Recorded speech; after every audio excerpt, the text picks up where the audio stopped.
Assalomu alaykum hammaga. Mana bugun 6-iyun. Hasanboy akamga oq yo'l tilagan. Qo'ni-qo'shnilarimiz, hoji tog'alarimiz chiqishgan. Alloh rozi bo'lsin barchalaringdan. Hasanboy akamga shu daqiqagacha bo'lgan vaqtda yordam berganlardan barchalaridan Alloh rozi bo'lsin. Mana bu yerda hoji onalarimiz turibdi. Ularga ham rahmat deymiz. Hoji tog'a duo qilib berasiz. Alhamdulillahi robbil alamin va aqibatul muttaqin. Assalatu vassalamu ala rasulih Muhammadin va ala alihi ashabihi. Allohga cheksiz durud va salovatlar bo'lsin. Mana qo'shnim Hasanboyga ham Alloh tanjoni sog' bo'lsin. Oy bori omon safarlarini bexatar qilsin. Alloh oy bori omon kelsin, sog' salomatlikda yana ko'rishlikni ro'zi nasib aylasin. Barchamizga Alloh ehsonlarni Alloh o'zi dargohida qabul qilsin. Yurtimizni, mahalla ko'ylarimizga Alloh tinchlik, omonlik, xotirjamlik bersin. Oy bori sog' salomat kelsin. Ro'zini Hammalarga duo qilib turasizlar, kuzatyapmiz inshaalloh. Hammalaringga rahmat, salomat bo'linglar.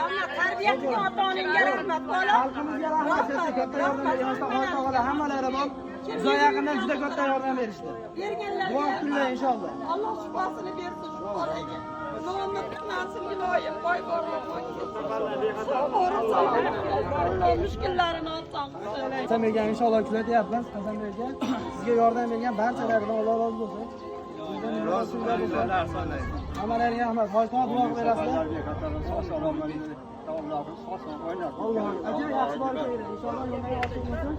Allohning rahmati. Alloh taolo bir bandaga dard bersa, shu dard bilan shu bandasini o'ziga yaqin qilishni xohlaydi. Chunki og'riganingizda Alloh deysiz. Tishingiz og'riydi, qorningiz og'riydi, tunda uyqungiz kelmagan paytda nima deysiz? Alloh deysiz. Siz o'zingizni ehtiyot qilib turib ham kasal bo'lgan bo'lsangiz, demak Alloh taoloning marhamati bo'ldi sizga.